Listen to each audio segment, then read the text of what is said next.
of Jesus. Because why we are followers of Jesus? Because of the love that is found in us.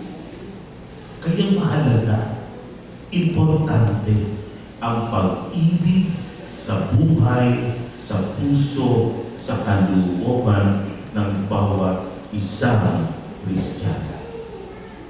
At mawala man tayo, mamatay man tayo, ito ang magdadala sa atin sa Diyos. Mga kapatid, tatandaan natin, our goal is heaven. No more, no less. Kaya nga, itatanong natin, Father, ano na po ang hamon sa bawat Kristiyano? Ang hamon po sa bawat Kristiyano ay walang iba kundi ang pagsikapan natin na mabuhay ng tama, ng mabuti, ng matuwid, at ng makatao. Sasabihin natin, Father, ay mahirap pa na ang maging Kristiyano. Totoo.